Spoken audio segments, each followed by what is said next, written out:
So if you don't like it, if you find it weird, if you absolutely hate it, please exit this video now. Now for the rest of you that are still here, I want to remind you that there is a new video on Patreon that I uploaded. I don't know when it's gonna be for you, but recently, and it's about some creepy stories.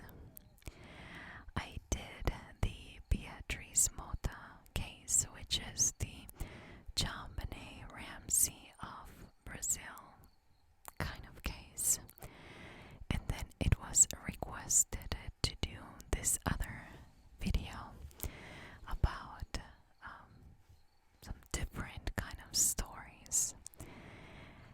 I am doing a serial killer series on my Patreon, and the next video it's going to be on that series.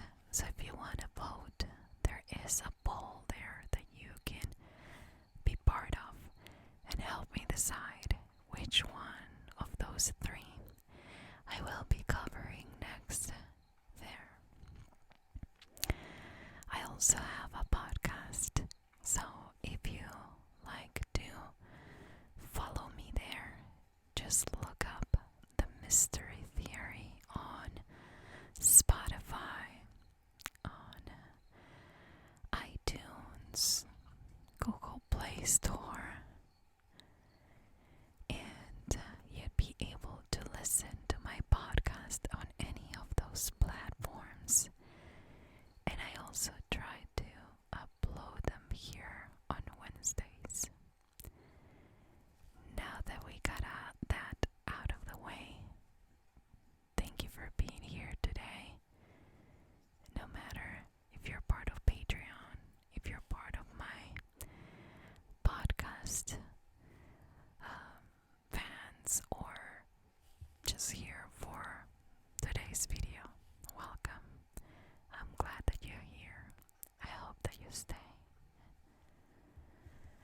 So last time we were talking about, or we ended talking about, how people started comparing Laci to Amber, right?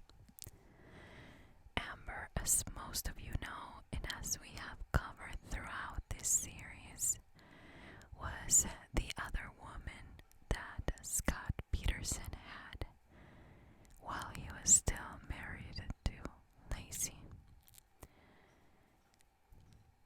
This was not a very long relationship. I think it was a 6-week relationship until the point of what happened to Laci. But it was pretty intense. They've seen each other for they met, I think it was about 4 times, even though they didn't live very close to each other. But people started to compare Amber to Laci, which in my personal opinion, it is not fair. We are putting against each other a couple of ladies that just happen to like the same guy. I think the common denominator here is the guy. The one that promised to be faithful to his wife was Scott, not Amber. And if Amber is not as pretty as Laci, if you think that, or if you don't think that she's as smart as Laci or as sweet as Laci, well, you're basically just judging Scott's taste in women, to be honest. That's my bunny. So, yeah, I mean, it's just one of those things that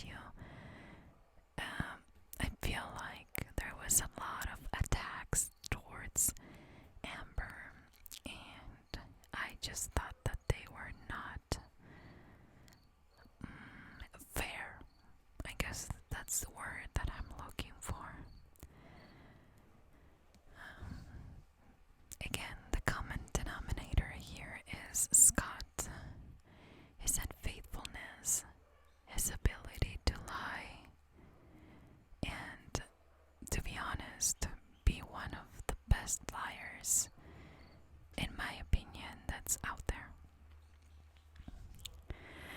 But at this point, the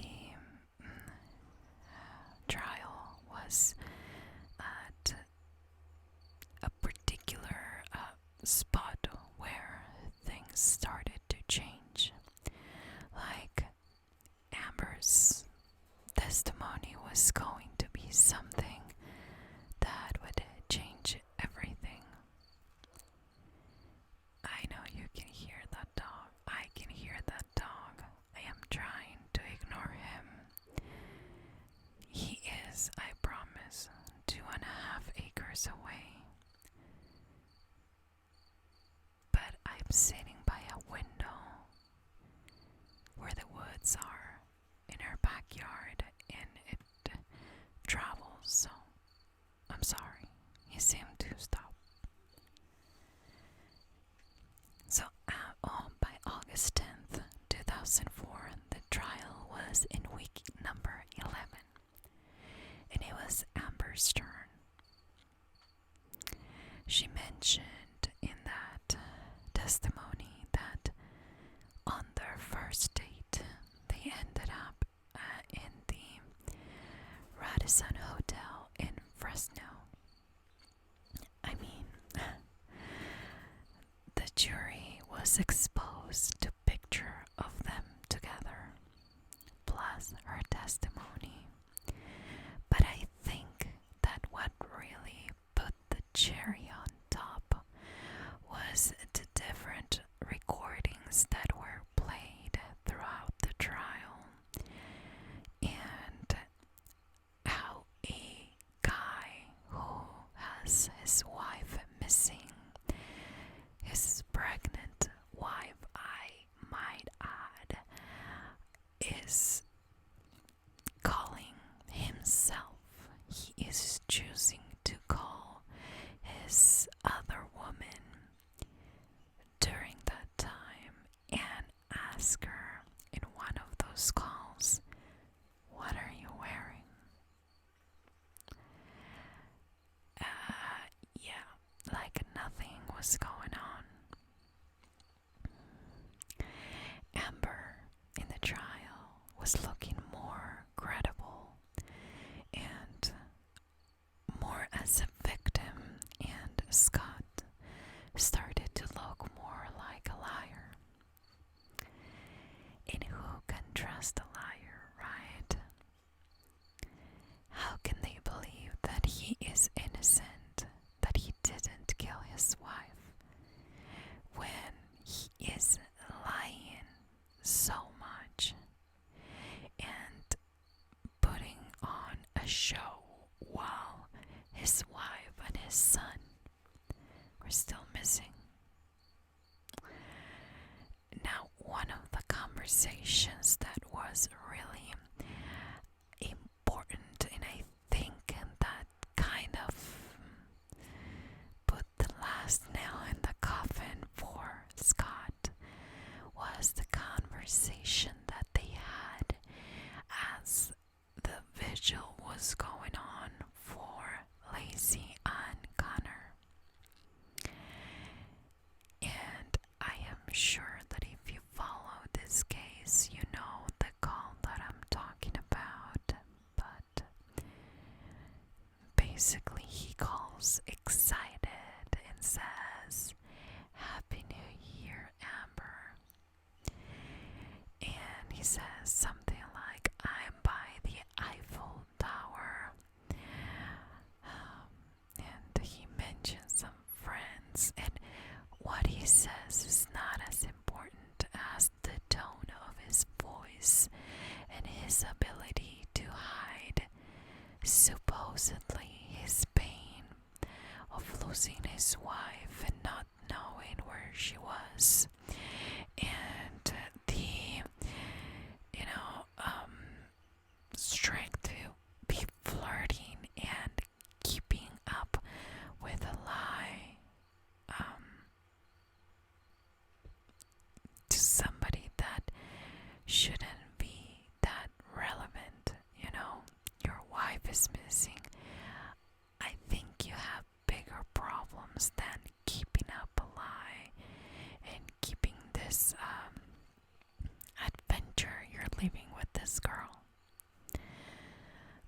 another conversation where he calls and he says that he's in Brussels. I can never say that, but somewhere else. And then eventually, in another call, he comes clean and says that, he was lying to her and that he wasn't traveling. And he says to her, well, not in this, this is not a quote, but basically he says, the girl I'm married to, she disappeared just before Christmas.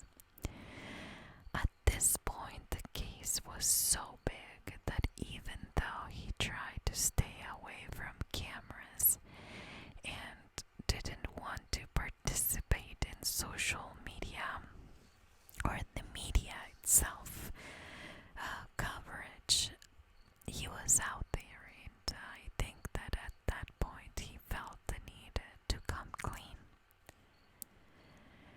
Number one, if you're ever married to me and you call me the girl I'm married to, soon enough we're not going to be married anymore. I am not a girl you married. I think that when you said I became your wife,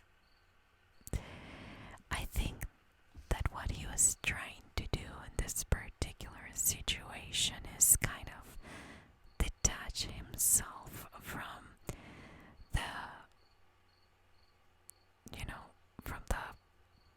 importance of this case. I mean, his wife is missing, but if he calls her this girl, it's almost like he is detaching himself from the situation and making it not such a big deal, at least to Amber.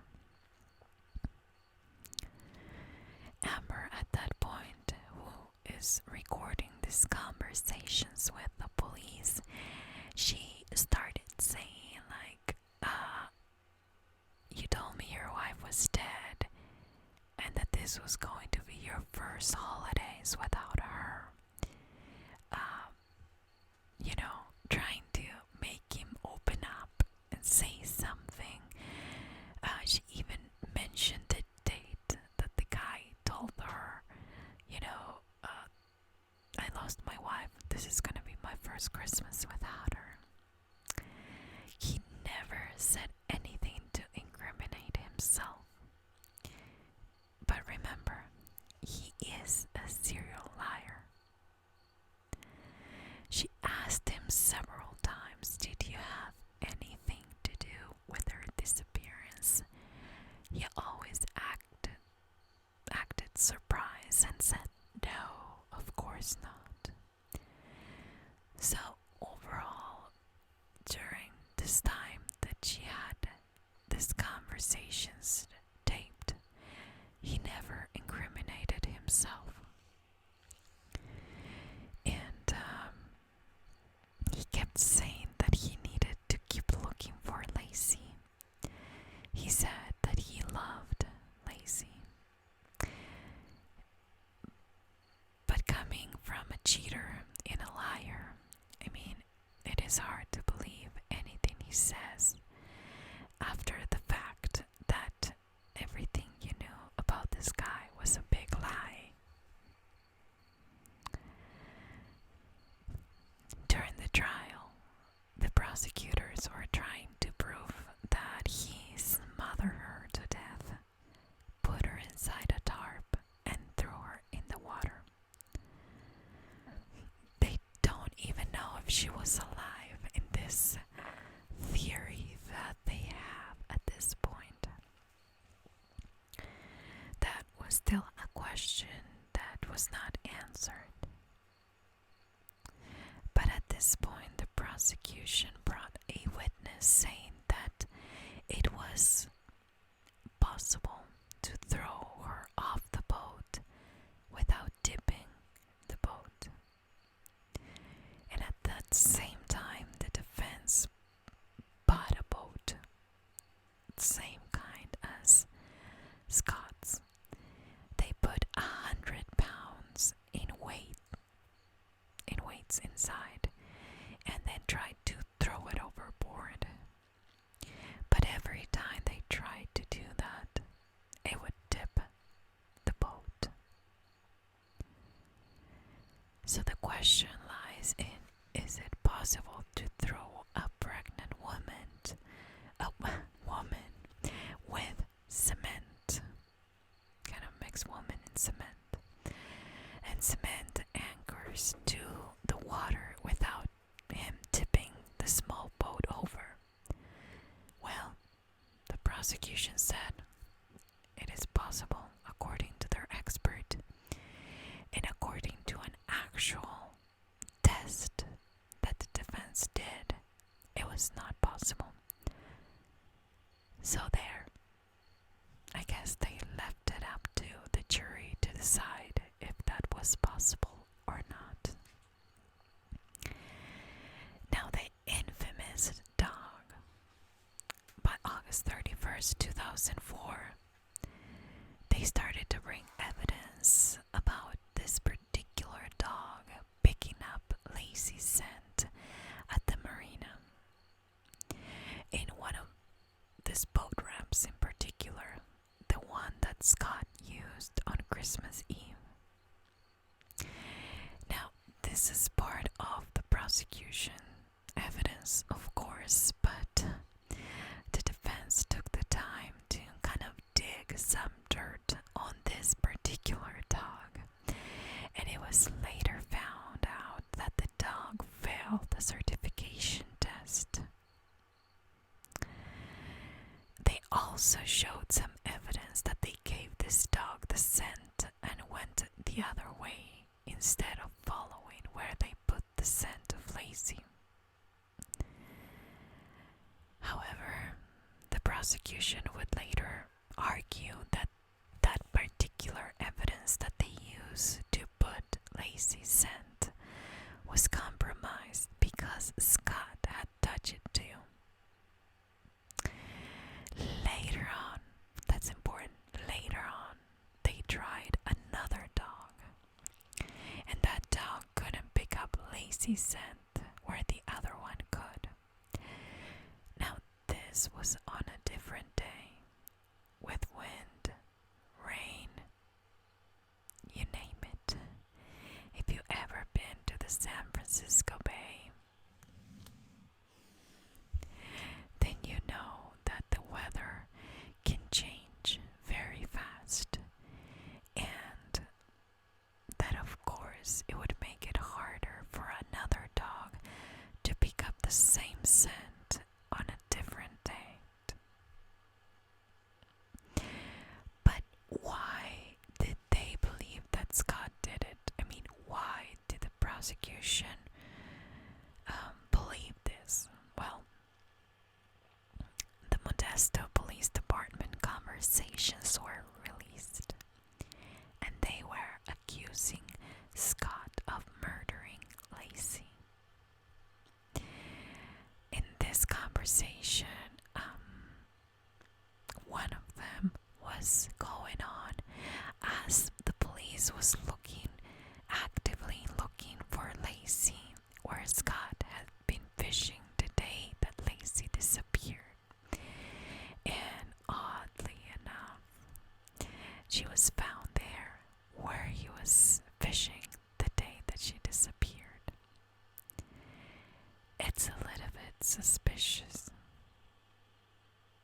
I read this article that said, if we, talking about the police, would have found Laci at another body of water, a river, a lake, you name it, we wouldn't have jumped into the conclusion that probably Scott had something to do with it.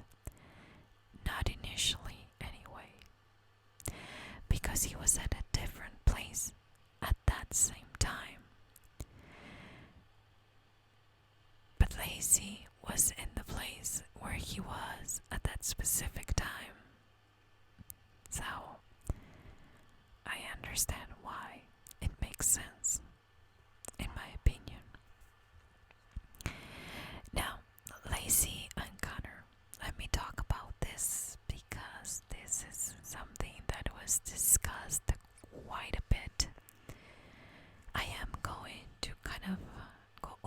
the surface the whole thing, but I think it's important to have a good, bigger picture of this. The police believed that because of where he disposed of the body, the currents eventually expelled the baby from inside Laci. I swear that every time I go through that information, I see Laci's body under the water and I see the baby. It's such a, I hate when I can make a picture of what I'm, researching in my head. It breaks my heart, but because they believe this, the baby, the baby was not anchored down. Laci was. So they believe that he eventually floated to the top and ended up in the shore where he was later on found.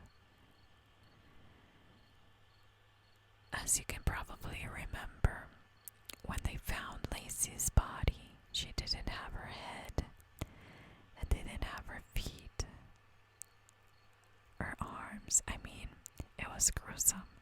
It was only her torso and her limbs, they were attached to those concrete anchors and they eventually detached too. Again, that image is coming to my head. And to make things worse, I mean, her internal organs were missing.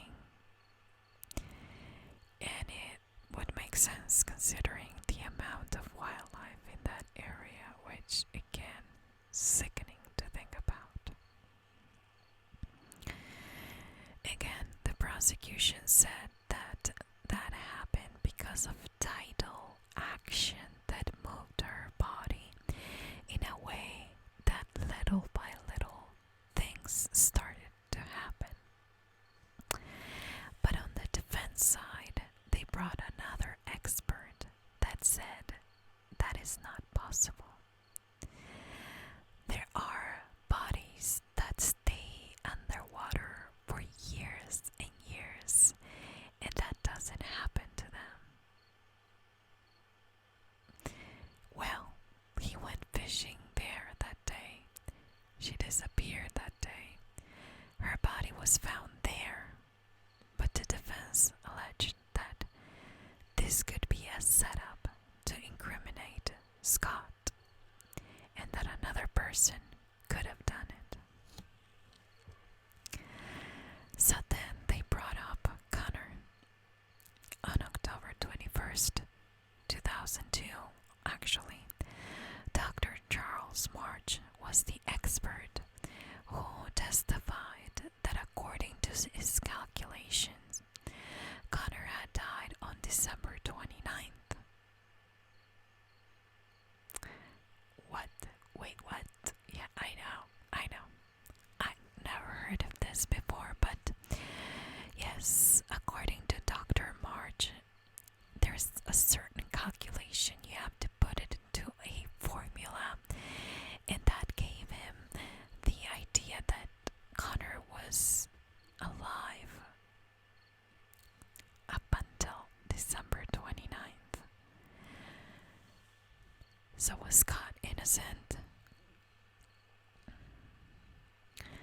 The prosecution questioned this doctor's character, to be honest, and even pointed to an error in his report. He made a mistake in his calculation and really didn't point to the date that he came up with, December 29th. He said, "Just cut me some slack." And at that point, nobody in the jury or in the trial was really listening to this guy anymore. He got destroyed. So, we come back to, no, Connor didn't die. December 24th. Okay, let's talk about key witnesses that I've already mentioned. Remember the neighbor that found Laci's dog, Mackenzie, walking around with her leash still attached?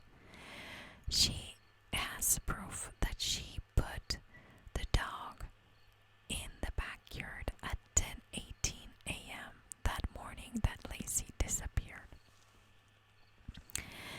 And there is also another witness that claimed that have seen Laci walking Mackenzie right after 10:18, which is kind of weird because it kind of contradicts the original witness that says the dog was in the backyard after 10:18 a.m.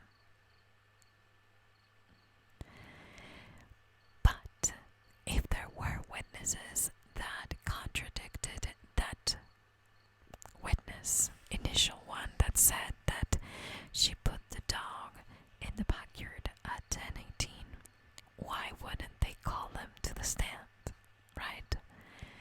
If you're the defense, you want to have enough doubt, you want to create enough doubt in the jury so they don't convict your client, right? Well, the defense never brought those witnesses to testify. And Scott's lawyer said that they could contradict themselves and actually make them into defense witnesses. Basically, he was afraid of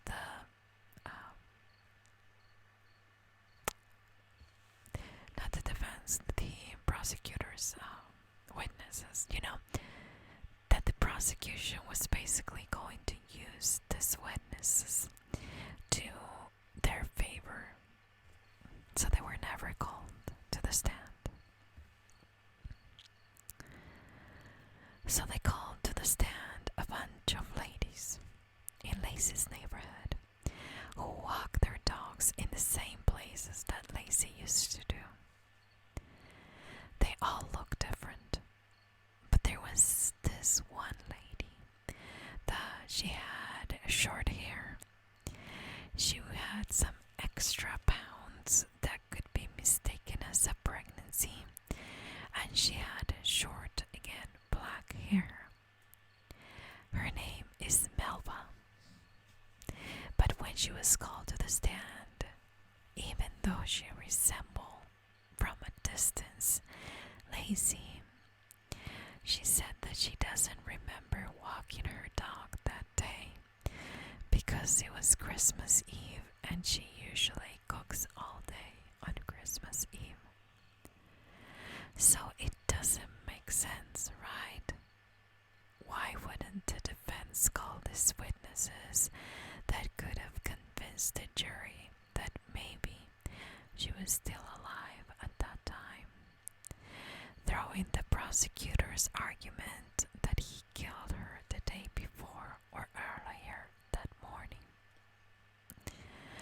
The defense attorney, though, said that he already established that was not necessary.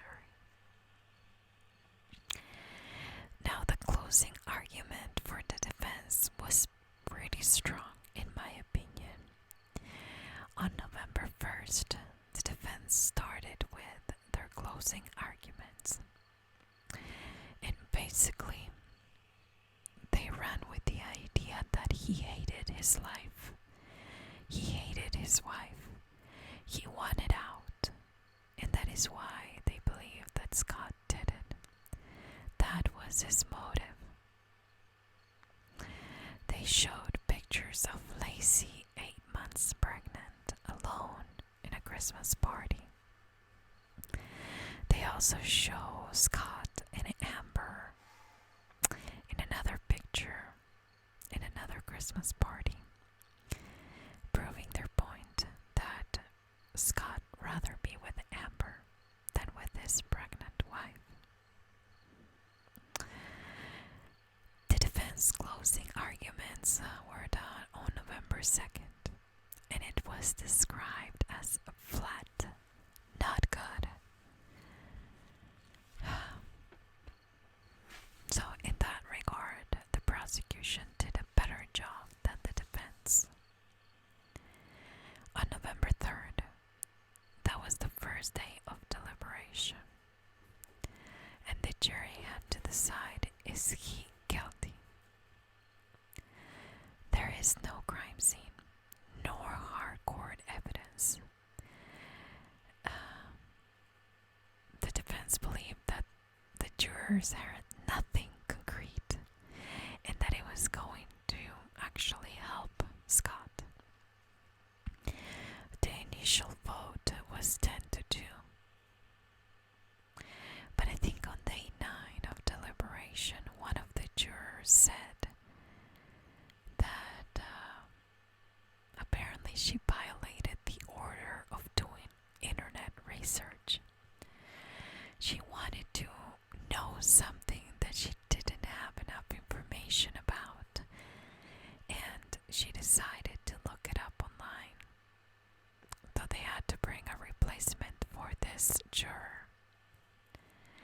Now this replacement was with a girl with dyed red hair, lots of tattoos, 4 children, and a bunch of feelings in this case. She believed that Scott killed his wife. She was loud. She wanted a decision. They started their deliberation again, and they were arguing, yelling. And so the foreman actually decided, I can't remember if he actually wanted out, I think, or something happened and he got out. He was removed and replaced, and they got a new foreman, a new juror on Thursday. By November 12th, on Friday, they went through every piece of evidence, the note, and they voted 12-0. It was shocking. It only took them one day. It was too fast. The defense lawyer was not there for the verdict. I mean, he didn't think it was going to happen so fast, so he was out of town. But he was very optimistic. The Petersons were excited and thought that they were going to win and actually take Scott for dinner. They were thinking where to go. Scott was very optimistic. But at the time that they all got in, one of the jurors winked at Laci's mom. And I think that's when everyone knew that this was a terrible sign for the Petersons. He was found guilty. He looked emotionless. Scott's family was really devastated. They couldn't believe it. They didn't get a minute to talk to Scott. But Scott, Dad, was not surprised. He knew that the media painted him as a terrible guy. And people outside were excited. They loved the idea of the jurors finding him guilty. They were cheering. Justice was served to them. As the Petersons were escorted outside, they continued to scream at them. But now it was the time to decide what the punishment was going to be. 2 weeks after that, the jurors had to decide death or life without the possibility of parole. The jurors were not in a private spot deliberating for 2 weeks. They were exposed to everyone, and there was one incident that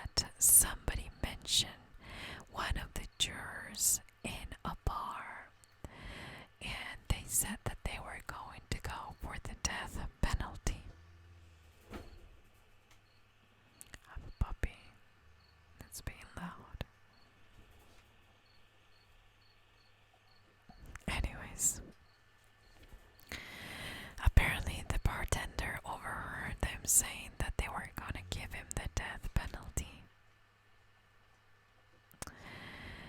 Apparently, this bartender was called in to testify, but he never testified against that juror, so he got to stay.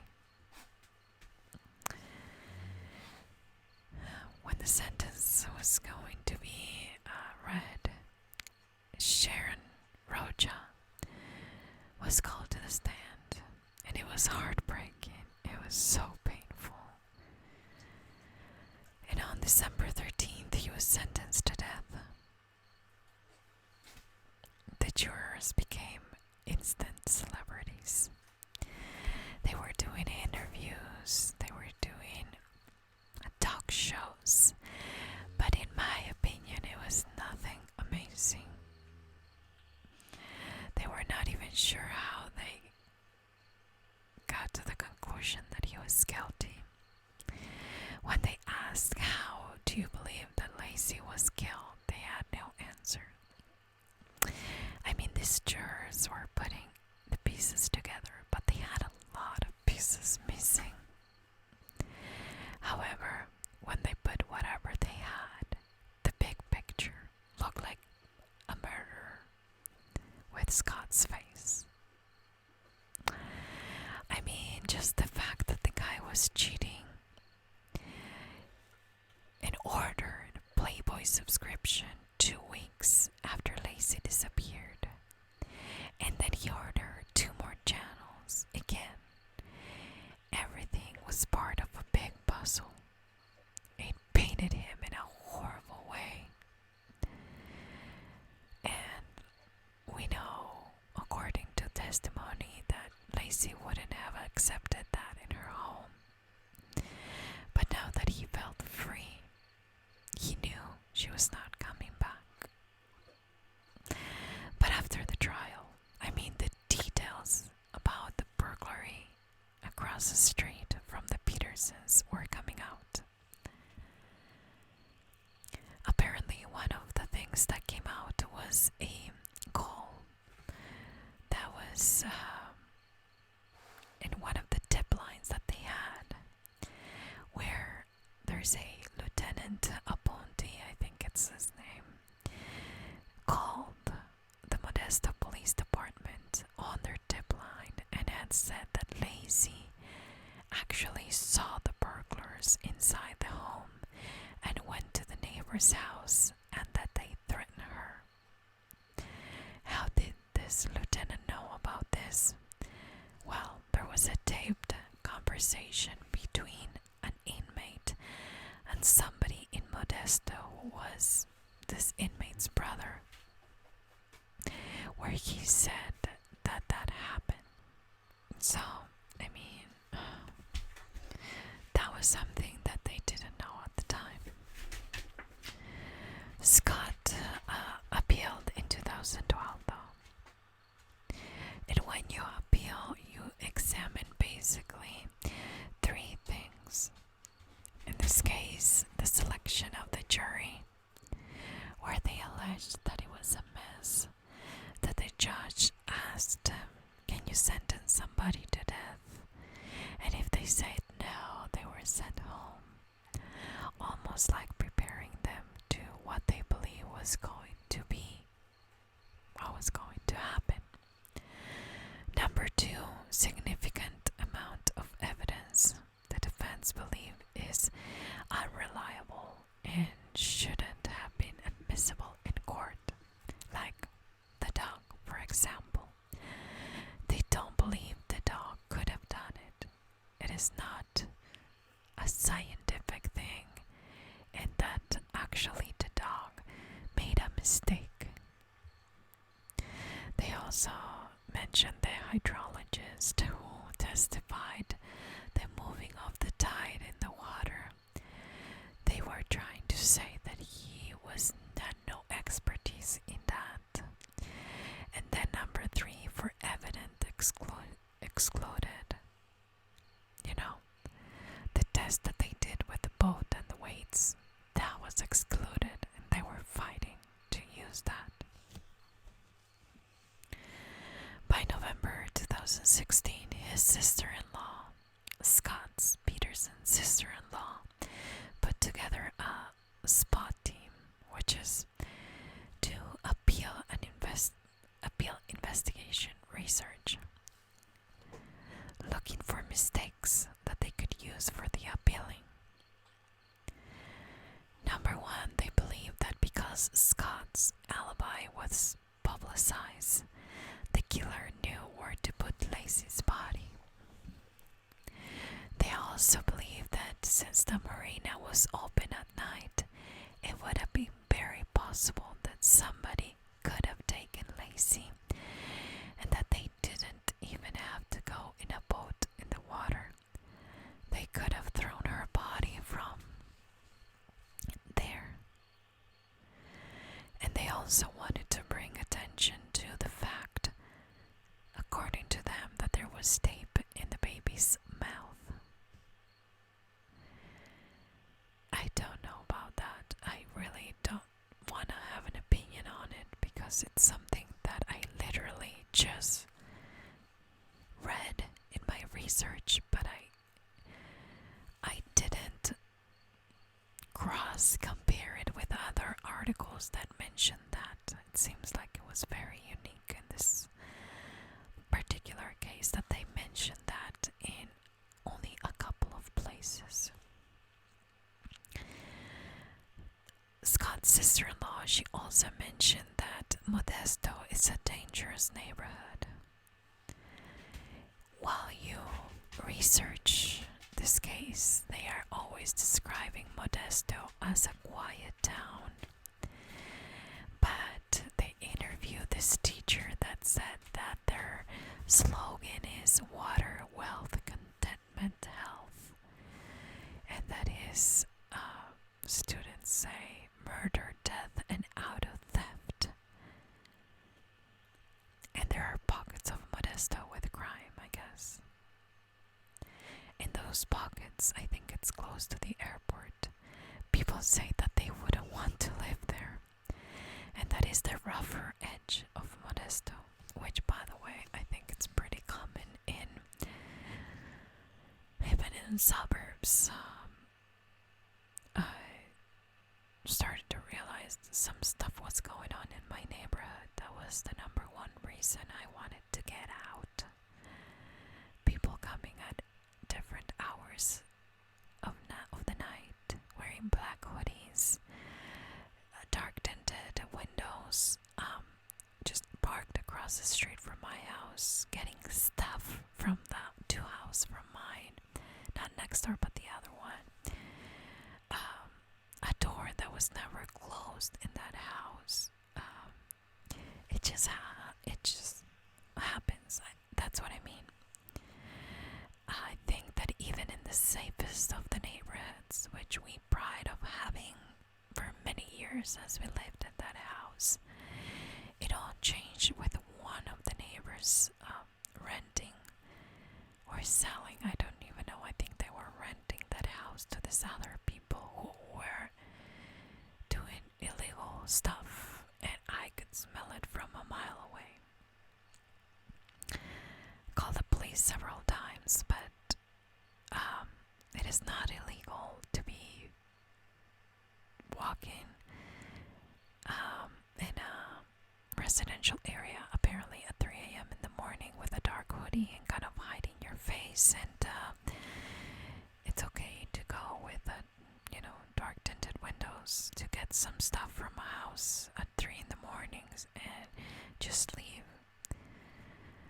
All I'm saying is that this happens everywhere, so I don't buy the idea that Modesto itself, the road, the Peterson's street, was a dangerous place. I think most people knew each other. I think that they were hardworking people, and that, again, were looking out for each other. But if you move out a couple, maybe 4 blocks from their house, there were things going on.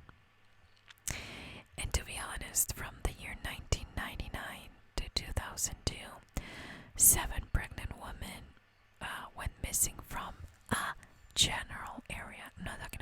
Modesto. The last one was 6 months apart from each other, and one of the cases was the Hernandez case, where she washed up on the shores. I think it was somewhere close in the Bay Area, in the same conditions, hand and feet, head missing, baby never found. And then they found black electric tape covering the mouth. I mean, it's one thing after another, but yeah, I mean, it can create some doubt, but I don't know. Also, this team, led by Scott Peterson's sister-in-law, discovered that between December 23rd and 24th of 2002, there were 7 criminal incidents going on in the Modesto area. A kidnapping attempt and 2 burglaries and 2 burglary attempts. Those are the ones that I got. I'm missing one. One of the incidents was about 5 blocks away from Laci's house, and it involved a neighbor, Lourdes Avila, who owned a clothing store and happened to be pregnant at the time. At 11:15 a.m. on December 24th, she spotted a suspicious car that was parked across the street for about 30 minutes. They were looking at her. She was scared. They looked like criminals to her. One of the guys came into the store and she got scared and ran to the back, hid, and called the police. Were they looking for a pregnant woman? Maybe. Some people believe that since they couldn't get her, they decided to go and take Laci. One of their theories is, the Peterson's theory is that Laci took the dog for a walk in the morning, around the time that things were happening in the neighborhood. So, at 10:18, the neighbor Karen puts the dog in the backyard. But they're saying that how come she put the dog in the backyard, and then there are witnesses saying that after 10:18 they saw Laci walking the dog. There's somebody that saw Laci walking the door at 10:45 a.m.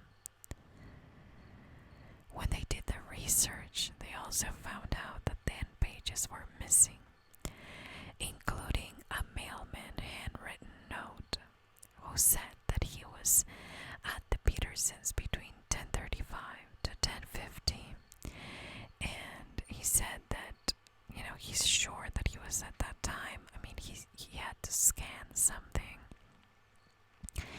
and he mentioned that the gate was open and Mackenzie was not barking as she would. According to this mailman, this was a very loud dog that was always barking. So why was the gate open, and why wasn't the dog barking or outside? So maybe Scott is at work and Laci's at the house and she opened the gate. Maybe she did go for a walk after Karen put the dog in. The Medina leave at around 10:33 for their Christmas vacation. The neighbors spotted these 3 guys in front of the Medina's house, called the police to report the burglary. I mean, at this point, the Petersons are going through a different timeline, and this is what they want to believe, or what their evidence point to. The police said that the burglary was actually on the 26th, not on the 24th, initially. But then it was discovered that it would have been impossible on the 26th to be actually stealing stuff or conducting a burglary, because at that time single news outlet was in the front yard of the Petersons. But the jury didn't hear about this because it was not admissible in court. Then there's also the information about the lieutenant calling the Modesto police, telling about the conversation of this inmate with somebody outside, where he mentions that Laci went across the street and they threatened her. You know. Apparently this copy was given to in January 2003. But now nobody can find it. Nobody has it.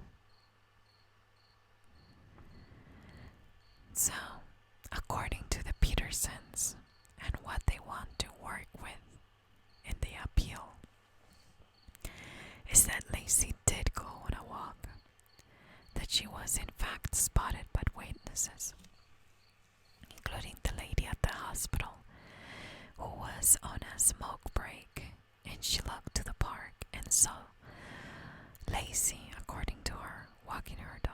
Then it was this other guy who said that, he remembered Mackenzie, but he didn't know if it was in fact Mackenzie or some other dog. A dog that looked like Mackenzie. But then the Petersons believed that Laci went back to the house, went to get her mail, and then confronted the burglars. There was a guy even that testified to a private investigator that he saw two guys struggling with a pregnant lady. But the jury never heard of this because it was never brought to court by the defense, which should have helped them, right? Then the Petersons want to point out in this appeal that there are some inconsistencies, like the size of baby Connor. The defense brought a doctor who said that Connor died on December 24th when he stopped growing, supporting the state case.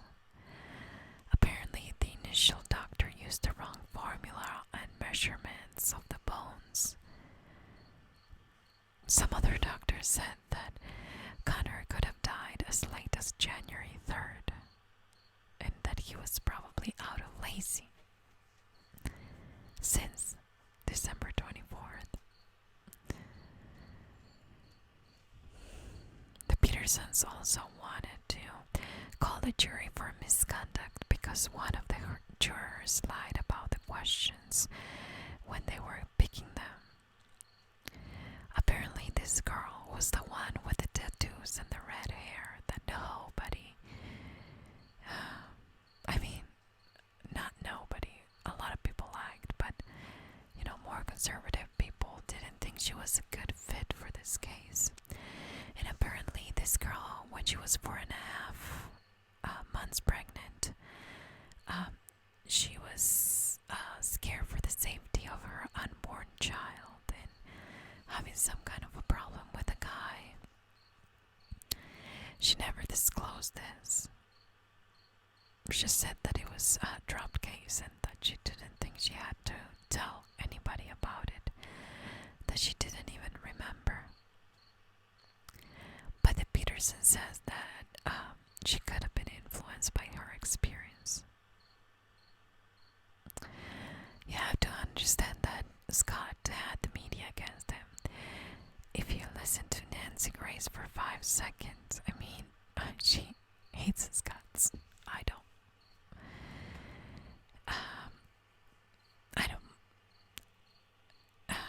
I think she was a little bit too persistent about it, but I don't blame her for not liking him. But there were a lot of allegations, like bleach, like the floor was washed with, bleach, and speculations. But Scott didn't help himself. He didn't behave as expected. He looked cold. He was a liar, cheater. Everything he said was damaging to his own image.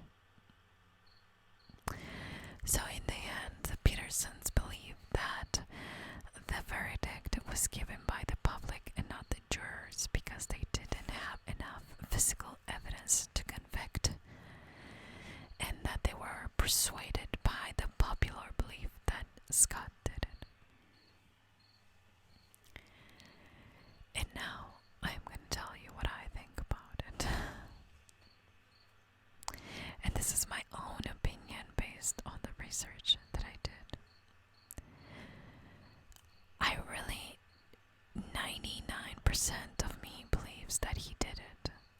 Why not 100%?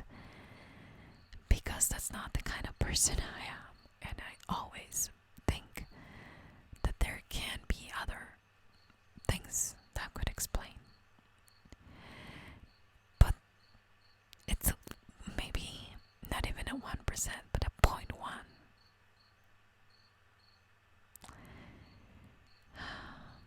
I believe that he didn't kill Laci how the prosecution presented it to the jury. I believe that they didn't have their facts or their beliefs straight, and that I'm pretty sure that he didn't do it the way that the prosecution said in the trial. I think that Scott is trying to find a loophole, claiming to be innocent because he honestly didn't do it the way the police says that he did it. Giving a liar a sense of entitlement. Oh no, I did not do it like that. But that doesn't mean that he didn't do it. I believe he did it. Possibly the night before. I believe that it's possible that he did the research about the sunflower umbrella himself in order to kind of leave a trail of what she could have been doing that morning. I think that witnesses saw somebody else, but sadly that person never came through. Maybe Scott paid somebody, a professional, to do the dirty work of getting rid of the body. I truly believe he did, because there's nothing that points directly to him, and if he did it himself, there would have to be something that says, oh, there's something that points to his car carrying a dead body. And I think that he just went there because if there is a part that is true in a lie, it makes it a lot easier to believe it yourself. I think that he actually went to the marina because he wanted to own his own lie.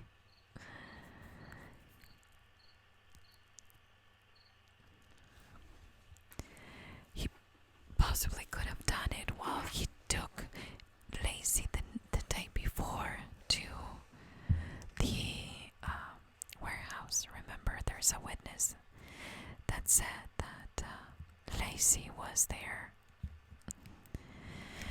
and that she used her bathroom. So it's possible that he did it somewhere else after the visit to the warehouse. There's no doubt in my mind he planned this whole thing. He wanted to be a widower by Christmas. He planned to be without a family. He said that to Amber way in advance. He wanted the freedom he didn't have, and that he knew Laci wouldn't accept in their relationship. Did she talk to the burglars? Well, if he didn't kill her before then, it's possible. But I don't think the burglars were smart enough to get away with something this big. I also don't think he's ever getting out of jail, or that his sentence will be ever reduced. I don't think he's innocent. But I also think he didn't get a fair trial. If I'm going to be honest with you, I don't think he did. But if he wants to be alive, and with the rest of the population of the prison, well, that's a risk he's going to have to take, don't you think? Because at this point, I think everyone knows his face, and I think most people hate his guts.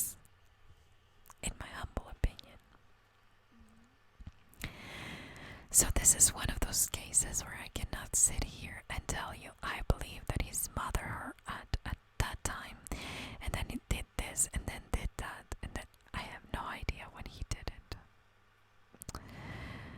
But I personally don't believe a lot of the witnesses, and not because I think they're lying, but because I think that they may have seen a different person, and that is why there's so many people claiming to have seen Laci.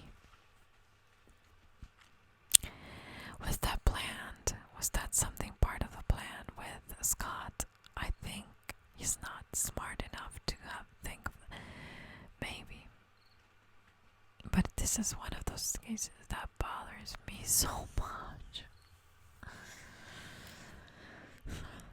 I wish they would give him some kind of a plea bargain, confess.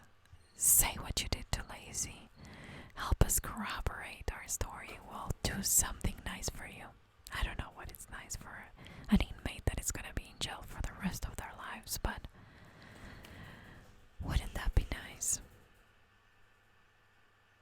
How can a family continue to put their heads on their pillows every night but not knowing how exactly happened? What exactly happened to Laci and Connor? I understand Scott's Peterson's sister-in-law was trying to find the justice she believes that he deserves. But it disgusts me. It disgusts me to see that, because I think, put aside the fact that Laci was killed, think about it. Think about Connor. Wasn't he going to be your nephew? And if you believe that Scott is innocent, who did it? Wouldn't it be smarter to find out who killed them instead of, oh, Scott didn't do it. It could have been the burglars. It could have been the guy at the corner. It could have been the same guys that were trying to take the other pregnant lady. I mean, it's such a hard case to kind of judge, and I wouldn't want to be in the jury, honestly. I think it's just one of those things that you have to go with your gut, but can you go with your gut when there's no physical evidence and sleep well at night? What do you think? Is he guilty? Was it a fair trial to you? Is it... Do you think he'll get a lesser sentence? Do you think that he can get out? Please let me know in the comments down below. Thank you so much for being here today, guys. I appreciate you coming back for this series. As you can hear, it's getting late and the crickets are out and loud. I'm gonna go water my garden. But I hope you can join me soon for another true crime case.